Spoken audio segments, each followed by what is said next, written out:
견성성불이라고 하잖아요. 견성성불. 성품을 보면 성불한다.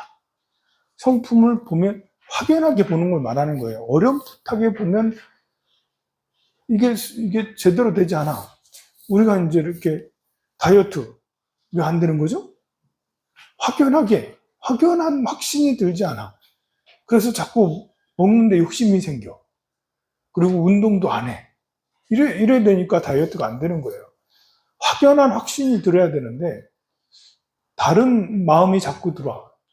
더 맛있게 먹고 싶고 그냥 저도 좀 있으면 또 안 먹어도 되나? 이런 등등의 가지 생각들이 들어와서 내 확신을 흐트러뜨리죠. 그런데 견성을 하면, 성품을 보면 확연하게 봐서 성불을 한다라는 거예요. 그래서 확연하게 알면 미혹에서 벗어날 수 있다. 이제 계율을 유언경을 잘 보자라는 것이 그런 이유에서 그런 거죠. 확연하게 알면 우리가 어떻게 대처할 수 있다. 대만하고 중국하고는 전쟁이 일어날까 안 일어날까 이런 것들도 생각을 해보면 대만은 이렇게 생겼어요. 그래가지고 그것만하고 얘기하면 대만 사람이 싫어한대. 대만 사람들은 망고처럼 생겼다 이러면서 우리는 망고예요. 근데 이 대만의 지형이 참 놀라워요. 대만의 지형이 요쪽에 3,886m 설산이 있고 이쪽에 3,962m 옥산이 있어요. 그리고 이 주변에 다른 산들까지 3,000m 이상 급이 384개의 봉우리가 있다라는 거지. 그래서 이 전체가 대만 섬은 그냥 다 산이에요. 사실 국토의 64%가 산이에요. 그래서 딱 잘라서 이쪽은 아무 쓸모가 없어. 요 해안가에서 모여서 사는데 2,300만 명 모여 살아요. 경상남북도 되는 이 정도 땅의 지역이거든요. 그런데 전부 다 이쪽에 모여 사니까 인구 밀도가 굉장히 높은 거죠.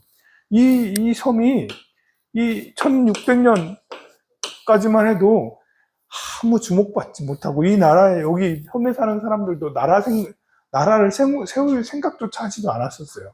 그냥 어찌 보면 원주민 생활, 미개한 생활이라면 좀 그렇고 그냥 부족, 시족 정도, 이 정도였는데, 1600년대 초에, 이제 드디어, 이제 스페인하고 네덜란드가 들어와서, 네덜란드가 1620년 들어와서 20년 동안 지배를 하게 돼요. 근데 네덜란드가 한 몇백 명 지배하고 있었는데, 당시에 1650년 정도 되면 어떤 일이 생기냐면, 명나라가 망해요. 1610년에서 30년 사이에 명나라가 망하죠? 그게 임진왜란 때문에 명나라 망해요. 우리는 이제 그걸 잘 모르잖아요. 임진왜란에 파병한 나라가 명나라예요. 명나라도 거의 국가의 힘이 헬레벌레하니 이제 더 지칠 대로 지쳐 있는데 갑자기 임진왜란이 일어나는 거예요. 일본만 막 잘 나갔거든. 그럼 파병해달라니까 우리도 힘든데 파병할 없는데 그래도 형제의 나라다. 우리 여기 조공을 바치는 나라다 해가지고 명있어 그 황제가 보냈어요. 보내가지고 엄청 몇 년 동안 10년 동안 굉장히 고생했잖아요. 우리는 이제 명나라가 참전해가지고 의병 때문에 명나라가 참전한 것도 외적을 물리치는데 중요한 역할을 했어요. 3분의 1은 이순신이 막았고 3분의 1은 명나라 파병 3분의 1은 의병, 이 세 가지 조합이 있었기 때문에 임진왜란 때 겨우겨우 그 외놈들을 물리쳤거든요. 그렇게 했는데, 그렇게 하고 나니까 명나라가 그렇지 않아도 힘이 없어가지고 다 쓰러질 지경이었는데, 결국은 이런저런 원인 중에 그것도 하나 원인이 돼서 청나라가 이때쯤 망해요. 그때 들어온 게 이제, 명나라가 그때쯤 망해서 청나라가 들어오는데, 이때 이제 청나라가 모랑캐잖아. 그래서 본토 중에는 청나라를 싫어하는 이제 독립운동처럼 항거하는 그 사람들이 있었는데 정시일가가 해적질을 하면서 그거를 반대했어요. 그런데 청나라가 좀 세야지. 결국은 이 정시일가가 일로 이사를 하는데 대만 섬으로 이사하는데 2만 명이 이쪽에 중국에 있던 사람들이 2만 명이 한꺼번에 들어가 있는 거예요. 원주민 해봐야 뭐 10만 명 되려나? 얼마 안 되는데 2만 명이 쑥 들어가니까 이 2만 명 쑥 들어가서 이제 정치, 경제, 사회를 다 장악해버리잖아. 정치 일가가 다 해가지고. 그래서 원주민들은 산으로 다시 도로 다 올라가고, 그 이후에 나중에 1895년이 되면 우리나라는 갑오경장이 일어나요. 그래서 이제 노비문서 다 태우고, 뭐, 신분 철폐 완전히 시키고 했던 갑오경장이 일어나는데, 그때 1895년에 대만섬이 일본에게 넘어가요. 일본이 처음으로 식민지를 갖게 되는 거예요. 처음으로 식민지를 가졌는데 그게 대만이었던 거예요. 일본은 임진왜란 때도 어쨌든 대륙을 침공하겠다고 생각했고, 그 이후에도 나름 이제 뭐 호시탐탐하진 않았지만 꼭 위에 대륙을 가야겠다 이런 거 그렇게 꿈꾸진 않았지만 1800년대 중반부터는 요시다 소인 같은 이런 사람들이 나타나가지고 정한론을 해야 된다. 정한론 들어봤죠? 정한론 일제시대 그때 임진왜란 때도 했던 건데 이게 이제 메이지 유신이 생기면서 정한론이 일어나요. 한국을 정벌해야 된다. 이제 한반도를 정벌해야 된다. 이게 정한론이에요.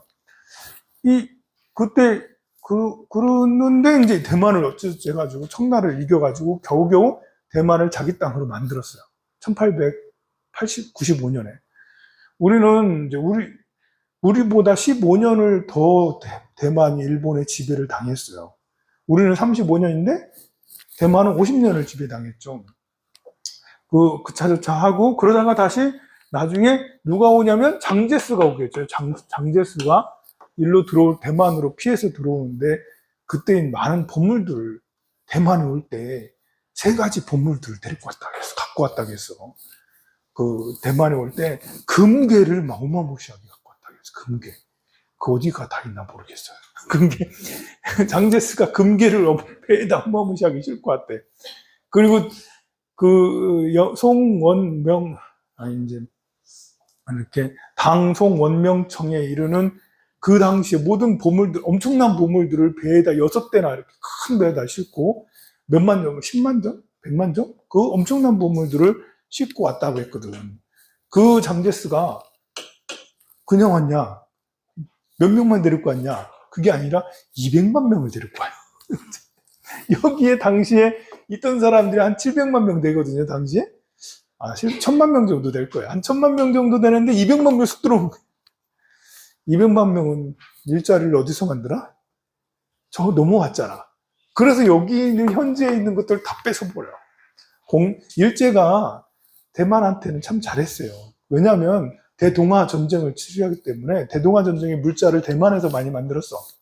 한국에서도 많이 조달했지만 대만에서 거기 공장 같은 거, 뭐 화학공장, 군수공장, 무슨 철강 이런 공장들을 대만에서 잠깐 만들어놔고 여기서 조달해가지고 대동아 전쟁을 치른 거예요, 보면. 근데 이것들을 그 대만 현지인들이 그래도 그 일본 가고 나서 자기들이 운영했는데 장제스 와가지고 장제스 일파들이 전부 다 모조리 다 장악해가지고 이 사람들은 갑자기 벼락거지가 된 거예요. 그냥 우리 기업의 우리 아빠가 사장님이었었는데 어느 하루아침에 잘려가지고 이제 외성인들이 장제스 일가가 들어와가지고 장제스 일파들이 들어와가지고 모든 것들을 점령을 다 했죠. 그러니 대만에는 이 중국과 대만 사람들 사이에 희비가 엇갈려요. 이게 갈등이 사실 심한 거예요. 자, 200만 명 들어온 사람들은 장제스랑 똑같은 생각을 하죠. 다시 본토를 수복해야 돼. 국부천대라고 해서 들어왔던 장제스 일파들은 본토를 수복해서 이 중국을 우리가 다시 다스려야 돼. 장제스는 죽을 때까지 그런 생각을 했어요. 그리고 거기에 들어온 사람들은 우리 할아버지 또는 아버지, 아직도 살아계신 분도 있고 아버지나 할아버지가 여기서 들어온 사람들이다. 그러면 그 사람들은 친중이죠. 친중이 한 20% 정도 돼요. 골수 친중이 한 20% 돼요. 그럼 여기에 내성인들, 본성인들 가난해. 민중이야, 민중. 민중. 민중의 60%는 우리는 대만인이지. 난 대만 사람이야. 나 중국인 아니야. 요즘에 그래도 이렇게 많이 개화돼서 대만인들도 많이 독립심이 강해져서 많이 늘어난 거예요. 30년 전만 해도 조사를 하면 나는 대만인이면서 중국인이다라고 생각하는 사람이 거의 50%. 나는 중국인이다라고 생각하는 사람까지 다 합하면 한 60% 가까이, 60% 넘게, 70% 가까이가 친중이었어요. 근데 민주화됐잖아. 대만도 1990년대, 2000년대 초부터, 1990년대 중반부터 엄청난 민주화가 쫙 됐어요. 우리나라도 비슷한 것처럼. 문민정부 들어오면서 엄청나게 민주화 됐잖아요. 대만도 민주화가 돼서 세계 민주주의 지수가 8위예요. 8위. 압도적이죠. 우리나라는 42위, 50위 이러고 있는데, 이건 8위. 왜 압도적으로 팍 올라갔냐면, 그 중에 중요한 역할을 한 게 있어요. 동성혼을 허락했어요. 동성혼이 가능해. 거기 가서 보니까 가이드 중에 한 명이 머리를 씩 기르고 남자인데 화장을 하고 막 있는, 쟤는 뭐지? 계속 보면 걔가 이상하게 할까봐 보다 말까. 어쨌든 파리 하는데 그게 동성혼, 어쨌든 그거 아니더라도 파리면, 세계 민주주의 지수에서 민주주의를 뜻하면 미국도 저 40몇이 막 이래요. 민주주의를 해도 미국은 너무 자본이 심하니까. 그렇게 민주주의가 빨리 성장했기 때문에 나는 그냥 대만 사람이요. 60%가 지금 그렇게 얘기한다는 거죠. 그러나 중국이 지금 이런 상황에서, 지금 세계 정세가 이런 상황에서 나도 대만을 취하겠다. 야, 러시아, 우크라이나 보니까 처음에는 좀 이상하더니 시간 끄니까 괜찮겠더라. 처음에는 욕 먹더라도 침공할까? 지금 시간 끌어서 우리 할까? 시간 끌면 끌수록 여기에 골수 친중 20% 있잖아요. 다 간첩이지. 그렇다고 20%를 다 죽일 수도 없잖아. 이 상태가 이러고 있습니다. 그러니 이런 것들을 이해하면서 대만을 이렇게 보면 이렇게 많은 것이 느껴져요. 대만 사람들이 뭐 어떻게 된 건지. 경제에 대해서 이런 것들도, 우리는 경제가 이제 80년대부터 비약적 성장하잖아요.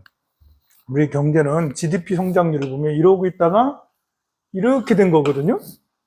요 기간이 이제 박정희 대통령하고 그다음에 전두환 대통령이에요. 우리가 생각할 때는 박정희 대통령이 이만큼 하고 그다음에 이렇게 되는 걸로 생각하잖아요. 아니에요. 박정희 대통령 했을 때는 꾸준한 성장. 근데 이게 바닥에서 시작했기 때문에 이 성장도 사실 기초가 돼. 이것이 있었기 때문에 이렇게 된 거예요. 인도를 보면, 인도가 이제 개혁 개방한 지 10년밖에 안 됐거든요. 10년 전까지만 해도 계획경제 비슷하게 공산당 비슷했어.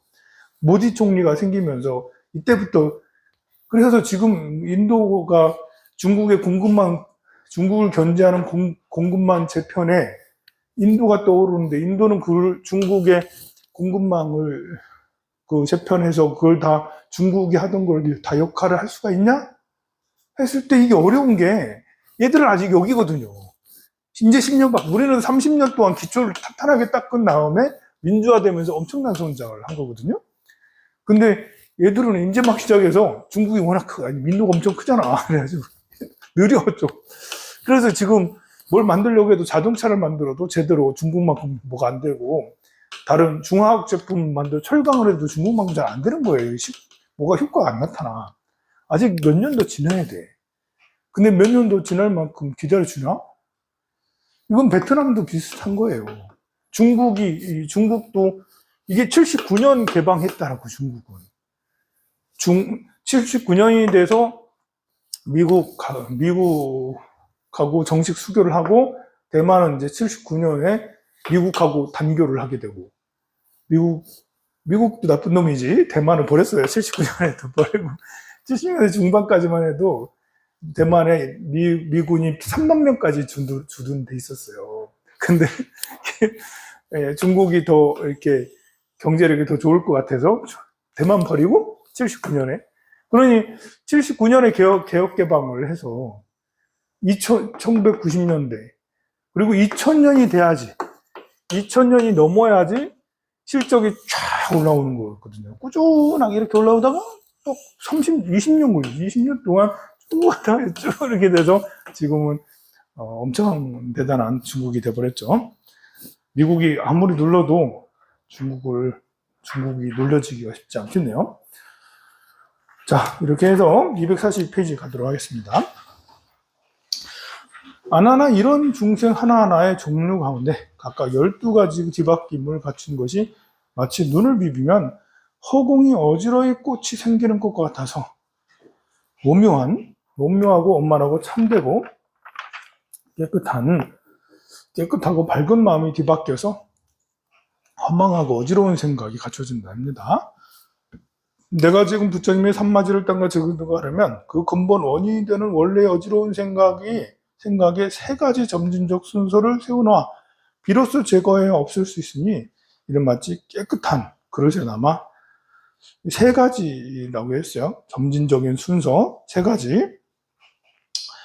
이것은 마치 깨끗한 그릇에 담겨있는 독한 꿀을 제거하는 거예요. 깨끗한 것에 담겨있는데 아무리 좋은 거라 해도 독한 꿀을 제거하고 이렇게 할 때 제거하고 끓는 물에 재와 향을 섞어서 그 그릇을 깨끗이 씻은 다음에야 감로를 담을 수 있는 것 같다. 하이타이나 락수가 필요하다는 말입니다. 그렇게 해야지 깨끗하게 새 감로수를 담을 수 있다라고. 우리가 이제 그 업장이 두터워서 업장을 소멸해야지 깨달음에 이룰 수 있다 이 말입니다. 무엇을 세 가지 점진적인 순서를 하는가? 이제부터는 8권 여기서부터는 수행의 순서, 수행의 단계에서 점진적으로 수행해 나가는 것을 얘기하는 거예요. 첫 번째 닦고 익힘이니 도닦는 데 방해되는 근본을 제거하는 것이요.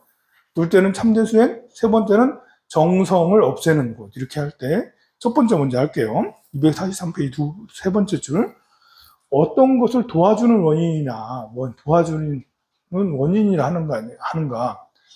이제 그 도와준다는 건 조도라고 그래요. 어떻게 도를 도와주는 원인이 되는가 했을 때, 첫 번째는 하나나 이 세계의 12가지 종류의 중생이 스스로 완전할 수가 없어서 4가지 식사 방법에서 중생이 완전하지 못하기 때문에 음식을 먹어야 돼. 뭘 먹어야 에너지를 먹어야 돼. 에너지가 완전하지 않으니까. 그래야 살아가라니 이른바 씹어먹는 것과 접촉으로 먹는 거, 먹는 방법이 다양하죠. 우리는 씹어먹어요.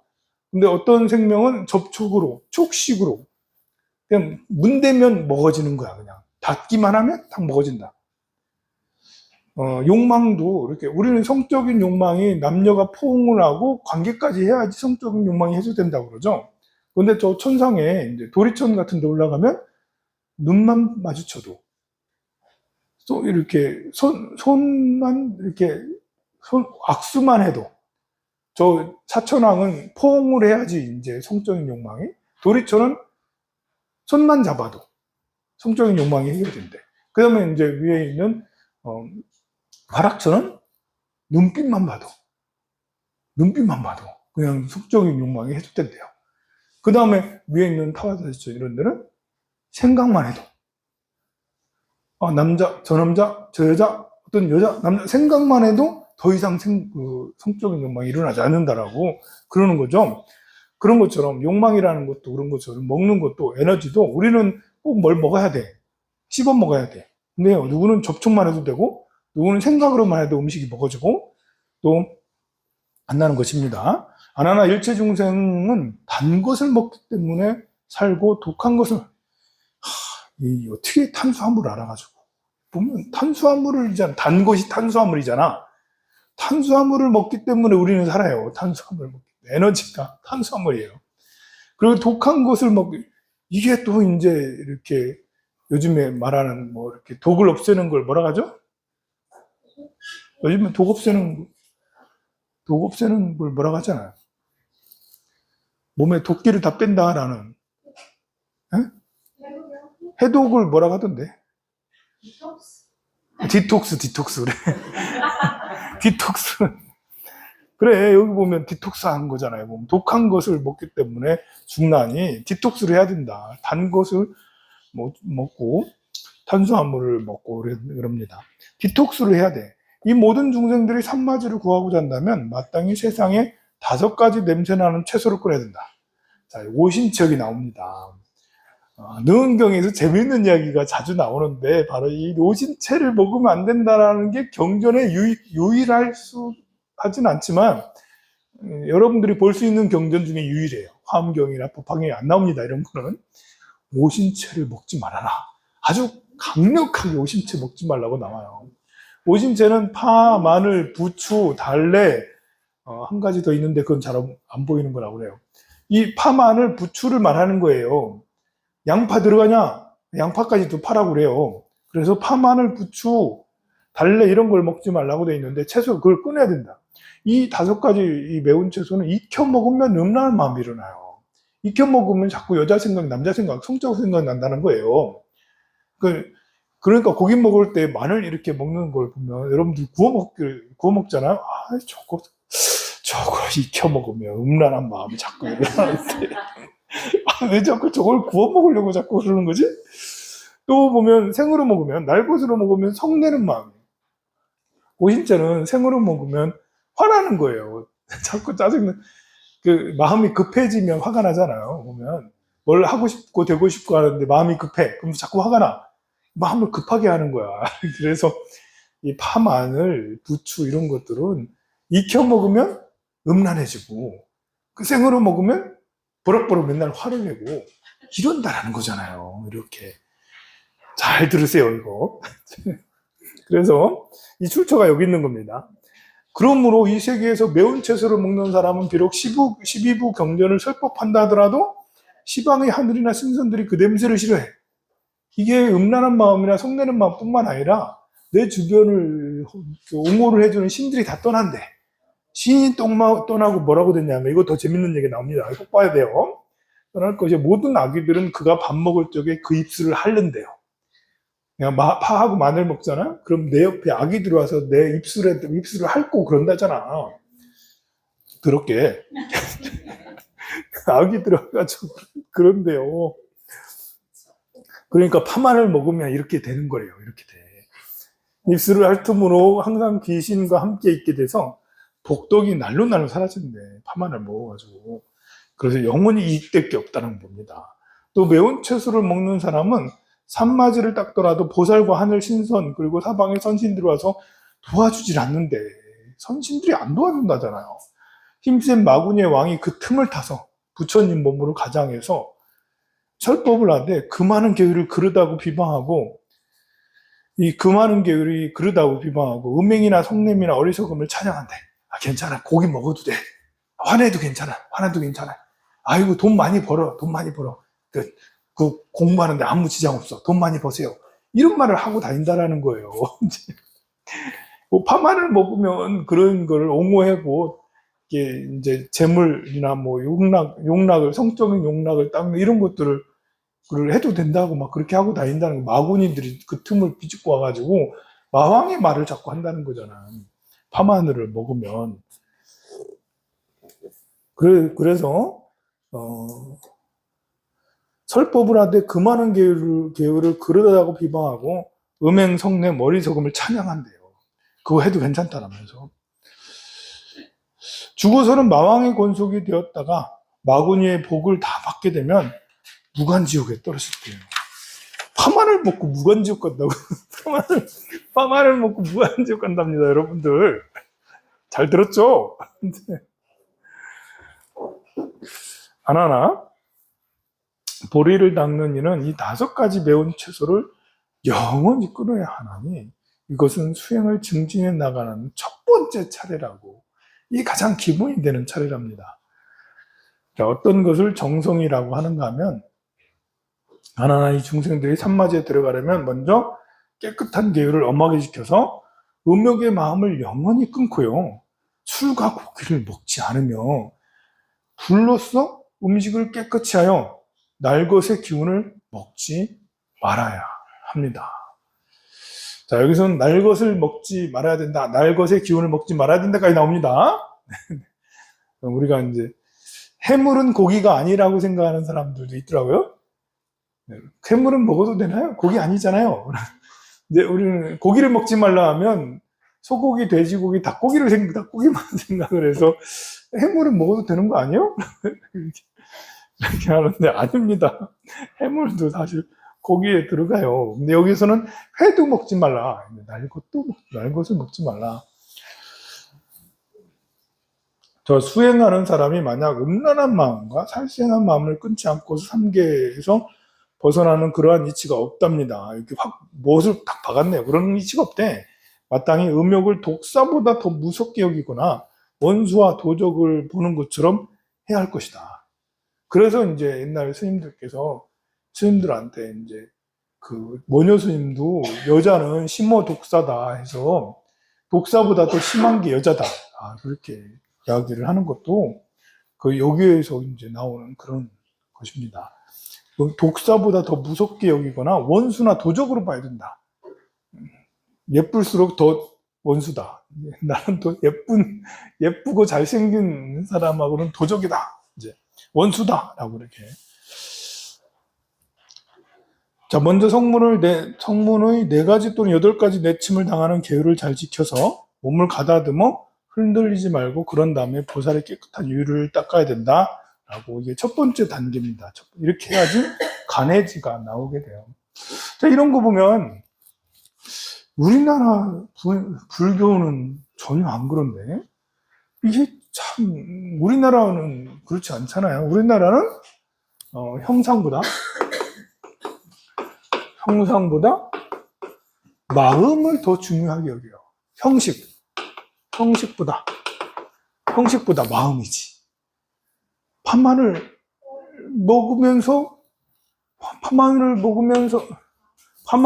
안 먹으면서 공부는 안 하고 내 도적질만 하고 나쁜 짓을 하는 것은 안 되잖아. 근데 파마늘을 먹으면서도 마음은 우리는 발버리심에서 깨달음을 얻을 수 있지.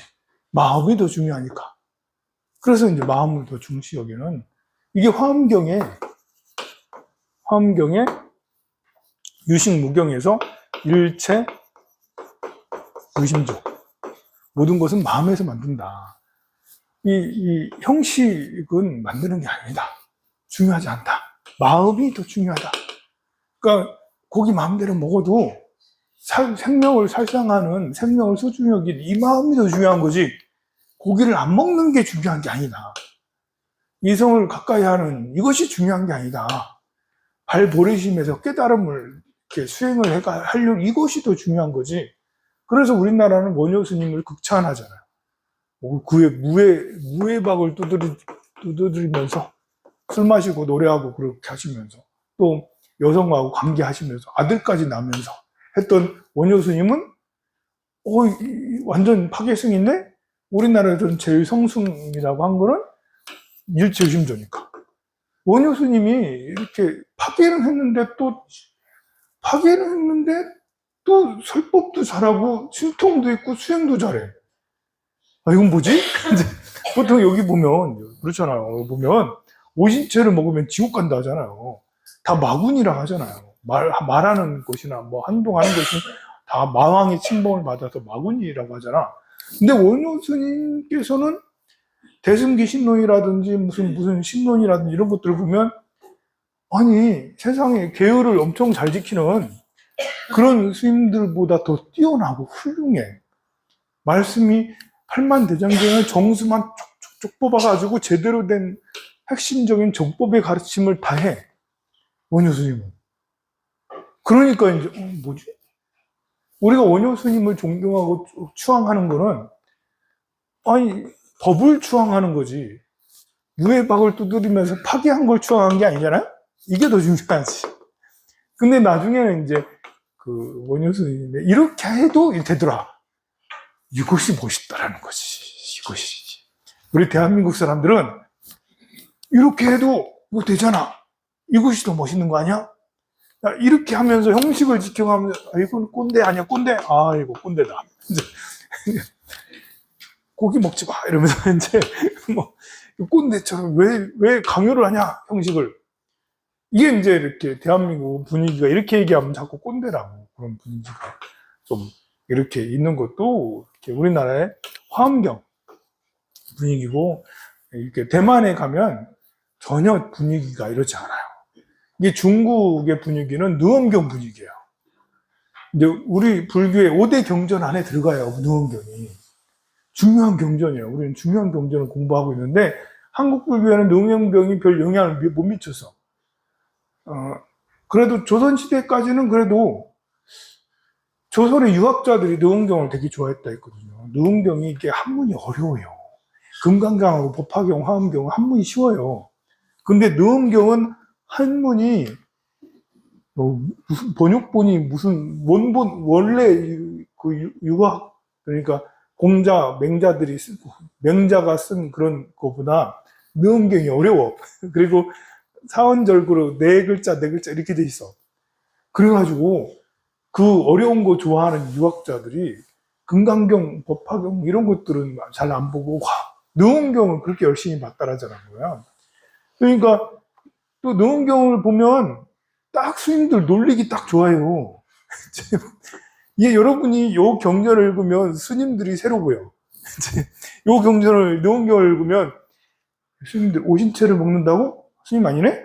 스님 여자랑 같이 있네? 스님 아니네? 이러면서 스님들이 새로 보인다고요. 이걸 모르면 여러분들이 스님이 원력이 크셔서 이렇게 중생을 제도하신다고 회식도 이렇게 다 시켜주고 고기도 사주시고 술도 사주시고 옆에서 같이 드시니 스님의 덕이 참 높으시다 이렇게 이래 한다고요. 모르면 그 스님 포교를 잘 하시는 거라고. 근데 느엄경을 보면 저 땡초네. 완전 땡초네. 이게 유생들이 그런 거야. 유생들이 이걸 다 보는 거야. 그러니까 스님들이 조금만 흐트러져도 옛날에는 이제 절에 와서 많이 놀았잖아. 이제 기생들 데리고 와서 놀았어요. 스님들을 옆에 시중 들고 그러면 기생하고 같이 옆에서 일을 할 수밖에 없어. 그럼 맨날 놀린다고 기생하고 같이. 이제 자기들이 기생 데리고 와고 놓고는 이제 그래가지고 기생 오래비라고 자꾸 스님들한테 놀리고 이제 기생 비 맞은 중임 어떻고 이렇게 하면서 이제 날 놀리고 그렇게 고기 고기 절에서 눈치 빠르면 새우젓도 얻어먹는다 이런 말들도 다 조선시대 때 나오는 스님들 놀린다고 하는 말이거든요 보면. 그래서 근데 이제 우리는 이제 유생들이 그렇게 이용하는 데 썼지만 이제 중국은 이 분위기가 그대로 남아서 대만으로 이제 남아서 대만에서는 정말 느엄경 같은 분위기가 여전히 남아서 이런 분위기를 가지고 있고 대만에는